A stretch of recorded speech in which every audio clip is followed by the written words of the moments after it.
누가복음 22장. 유월절이라고 하는 무교절이 다가왔다. 그런데 대제사장들과 율법학자들은 예수를 없애버릴 방책을 찾고 있었다. 그들은 백성을 두려워하였다. 열둘 가운데 하나인 가룟이라는 유다에게 사탄이 들어갔다. 유다는 떠나가서 대제사장들과 성전 경비대장들과 더불어 어떻게 예수를 그들에게 넘겨줄지를 의논하였다. 그래서 그들은 기뻐하여 그에게 돈을 주겠다고 약조하였다. 유다는 동의하고 무리가 없을 때 예수를 그들에게 넘겨주려고 기회를 노리고 있었다. 유월절 양을 잡아야 하는 무교절 날이 왔다. 예수께서 베드로와 요한을 보내시며 말씀하셨다. 가서 우리가 먹을 수 있게 유월절을 준비하여라. 그들이 예수께 말하였다. 어디에다가 준비하기를 바라십니까? 예수께서 대답하셨다. 너희가 성 안으로 들어가면 물 한 동이를 메고 오는 사람을 만날 것이니 그가 들어가는 집으로 따라가거라. 그리고 그 집주인에게 말하기를 선생님께서 당신에게 말씀하시기를 내가 내 제자들과 함께 유월절 음식을 먹을 그 방이 어디에 있느냐고 하십니다. 하여라. 그러면 그 사람은 자리를 깔아놓은 큰 다락방을 너희에게 보여줄 것이니 너희는 거기에다 준비를 하여라. 그들이 가서 보니 예수께서 말씀하신 그대로였다. 그리하여 그들은 유월절을 준비하였다. 시간이 되어서 예수께서 자리에 앉으시니 사도들도 그와 함께 앉았다. 예수께서 그들에게 말씀하셨다. 내가 고난을 당하기 전에 너희와 함께 이 유월절 음식을 먹기를 참으로 간절히 바랐다. 내가 너희에게 말한다. 유월절이 하나님의 나라에서 이루어질 때까지 나는 다시는 유월절 음식을 먹지 않을 것이다. 그리고 잔을 받아서 감사를 드리신 다음에 말씀하셨다. 이것을 받아서 함께 나누어 마셔라. 내가 너희에게 말한다. 나는 이제부터 하나님의 나라가 올 때까지 포도나무 열매에서 난 것을 절대로 마시지 않을 것이다. 예수께서는 또 빵을 들어서 감사를 드리신 다음에 떼어서 그들에게 주시고 말씀하셨다. 이것은 너희를 위하여 주는 내 몸이다. 이것을 행하여 나를 기억하여라. 그리고 저녁을 먹은 뒤에 잔을 그와 같이 하시고서 말씀하셨다. 이 잔은 너희를 위하여 흘리는 내 피로 세우는 새 언약이다. 그러나 보아라. 나를 넘겨줄 사람의 손이 나와 함께 상위에 있다. 인자는 하나님께서 정하신 대로 가지만 인자를 넘겨주는 그 사람에게는 화가 있다. 그들은 자기들 가운데 이런 일을 할 사람이 누구일까 하고 자기들끼리 서로 물었다. 제자들 가운데서 누구를 가장 큰 사람으로 칠 것이냐는 물음을 놓고 그들 사이에 말다툼이 벌어졌다. 예수께서 그들에게 말씀하셨다. 문민족들의 왕들은 백성들 위에 군림한다. 그리고 백성들에게 권세를 부리는 자들은 은인으로 행세한다. 그러나 너희는 그렇지 않다. 너희 가운데서 가장 큰 사람은 가장 어린 사람과 같이 되어야 하고 또 다스리는 사람은 섬기는 사람과 같이 되어야 한다. 누가 더 높으냐? 밥상에 앉은 사람이냐? 시중 드는 사람이냐? 밥상에 앉은 사람이 아니냐? 그러나 나는 섬기는 사람으로 너희 가운데 있다. 너희는 내가 시련을 겪는 동안에 나와 함께한 사람들이다. 내 아버지께서 내게 왕권을 주신 것과 같이 나도 너희에게 왕권을 준다. 그리하여 너희가 내 나라에 들어와 내 밥상에서 먹고 마시게 하고 옥자에 앉아서 이스라엘의 12지파를 심판하게 하겠다. 시몬아 시몬아 보아라. 사탄이 밀처럼 너희를 채질하려고 너희를 소나기에 넣기를 요구하였다. 그러나 나는 내 믿음이 꺾이지 않도록 너를 위하여 기도하였다. 내가 다시 돌아올 때에는 내 형제를 굳세게 하여라. 베드로가 예수께 말하였다.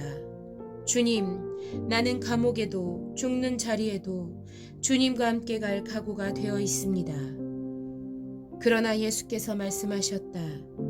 베드로야, 내가 네게 말한다. 오늘 닭이 울기 전에 내가 3번 나를 모른다고 할 것이다. 예수께서 제자들에게 말씀하셨다. 내가 너희를 돈주머니와 자루와 신발이 없이 내보냈을 때 너희에게 부족한 것이 있더냐? 그들이 대답하였다. 없었습니다. 예수께서 그들에게 말씀하셨다. 이제는 돈주머니가 있는 사람은 그것을 챙겨라. 또 자루도 그렇게 하여라. 그리고 칼이 없는 사람은 옷을 팔아서 칼을 사라. 내가 너희에게 말한다. 그는 무법자들과 한패로 몰렸다고 하는 이 성경 말씀이 내게서 반드시 이루어져야 한다. 과연 나에 관하여 기록한 일은 이루어지고 있다. 제자들이 예수께 말하였다. 주님, 보십시오. 여기에 칼 2자루가 있습니다. 예수께서 그들에게 말씀하시기를 넉넉하다 하셨다. 예수께서 나가시어 늘 하시던 대로 올리브산으로 가시니 제자들도 그를 따라갔다. 그곳에 이르러서 예수께서 제자들에게 말씀하시기를 시험에 빠지지 않도록 기도하여라 하신 뒤에 그들과 헤어져서 돌을 던져서 닿을 만한 거리에 가서 무릎을 꿇고 이렇게 기도하셨다. 아버지, 만일 아버지의 뜻이면 내게서 이 잔을 거두어 주십시오. 그러나 내 뜻대로 되게 하지 마시고 아버지의 뜻대로 되게 하여 주십시오. 그때에 천사가 하늘로부터 그에게 나타나서 힘을 복돋우어 드렸다. 예수께서 고뇌에 차서 더욱 간절히 기도하시니 땀이 핏방울같이 되어서 땅에 떨어졌다. 기도를 마치고 일어나 제자들에게로 와서 보시니 그들이 슬픔에 지쳐서 잠들어 있었다.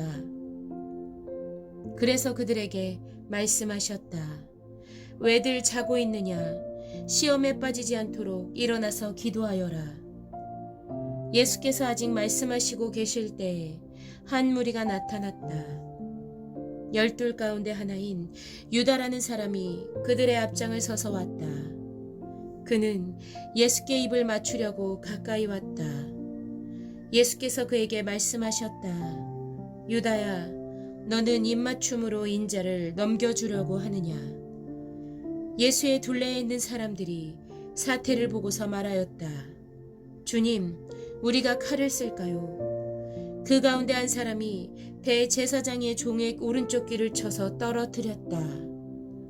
예수께서 말씀하시기를 그만해 두어라 하시고 그 사람의 귀를 만져서 고쳐주셨다. 그런 다음에 자기를 잡으러 온 대제사장들과 성전 경비대장들과 장로들에게 말씀하셨다. 너희가 강도를 잡듯이 칼과 몽둥이를 들고 나왔느냐?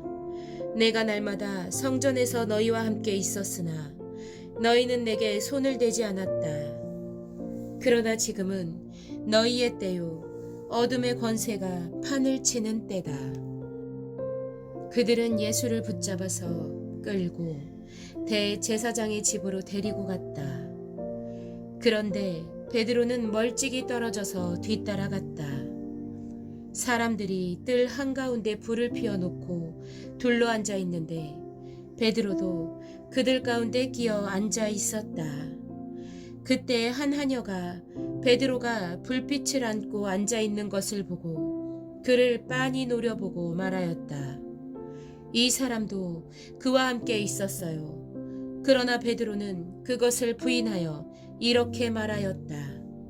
여보시오, 나는 그를 모르오. 조금 뒤에 다른 사람이 베드로를 보고서 말했다. 당신도 그들과 한패요. 그러나 베드로는 이 사람아 나는 아니란 말이요 하고 말하였다. 그리고 1시간쯤 지났을 때 또 다른 사람이 강경하게 주장하였다. 틀림없이 이 사람도 그와 함께 있었소. 이 사람은 갈릴리 사람이니까요. 그러나 베드로는 이렇게 말하였다. 여보시오, 나는 당신이 무슨 소리를 하는지 모르겠소. 베드로가 아직 말을 채 끝나기도 전에 곧 달기 울었다. 주님께서 돌아서서 베드로를 똑바로 보셨다. 베드로는 주님께서 자기에게 오늘 달기 울기 전에 내가 3번 나를 모른다고 할 것이다 하신 그 말씀이 생각났다. 그리하여 그는 바깥으로 나가서 비통하게 울었다. 예수를 지키는 사람들이 예수를 때리면서 모욕하였다. 또 그들은 예수의 눈을 가리고 말하였다. 너를 때린 사람이 누구인지 알아맞추어 보아라. 그들은 그 밖에도 온갖 말로 모욕하면서 예수에게 욕설을 퍼부었다. 날이 밝으니 백성의 장로회 곧 대제사장들과 율법학자들이 모여서 예수를 그들의 공의회로 끌고 가서 이렇게 말하였다. 그대가 그리스도이면 그렇다고 우리에게 말해 주시오. 예수께서 그들에게 말씀하셨다. 내가 그렇다고 여러분에게 말하더라도 여러분은 믿지 않을 것이요. 내가 물어보아도 여러분은 대답하지 않을 것이요. 그러나 이제부터 인자는 전능하신 하나님의 오른쪽에 앉게 될 것이요. 그러자 모두가 말하였다. 그러면 그대가 하나님의 아들이요? 예수께서 그들에게 말씀하셨다. 내가 그라고 여러분이 말하고 있소. 그러자 그들은 말하였다. 이제 우리에게 무슨 증언이 더 필요하겠소? 우리가 그의 입에서 나오는 말을 직접 들었으니 말이오.